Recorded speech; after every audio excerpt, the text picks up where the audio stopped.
起跟着发亮。好，我们非常谢谢我们所有的长官与来宾。好，我们先。中心哦是设在我们的这个张安以及大同哦，那我们希望这个西南角的这个资源能够均衡哦，所以把第3座的中心哦放到我们的这个20地区来哦。那最主要就是要结合20地区的这个在地的一些实业，以及呢我们的这个职业探索的一个部分，让孩子们未来呢能够找到他们自己心目中的这个职业的方向嘛。那因为我们看到非常多都是这个学用是分开的，那也造成说政府投入非常多的教育资源，但是实际上后来孩子们的这个从事的行业并不跟他们过去学习是有关的，所以我们希望就从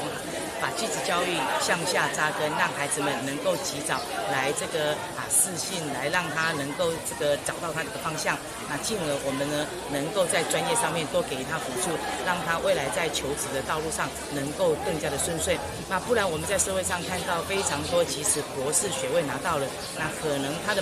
的这个所学跟这个我们的这个职场上面并不是很吻合，只能在这个学校兼课，那所有的1个月的收入，甚至不如有专业技术的一个人哦。所以我们希望孩子们能够依照他的这个心向，做好最好的一个专业的一个栽培，未来他在职场上绝对会更加的一个顺遂。那还是要谢谢国教署在这一次补助了我们450万，那一起呢来成就这样的一个这个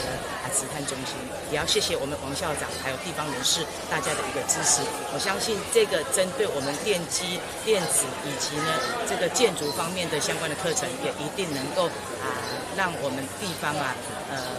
职业的方面会更加不一样，因为未来20地区有中科、有精密园区，它是需要更多的建筑人才以及高科技的人才。我想大家一起努力，为国取材，让我们在地的这个人才能够好好的留在我们在地，好好的为我们彰化2语来努力。有用101哦，不好意思哦，你这101的嘞哈。好，不要长久的继续。现在教他们怎么画？那他们那个就是模拟水泥就对了，他也教他们怎么砌砖就对了。让他们有概念。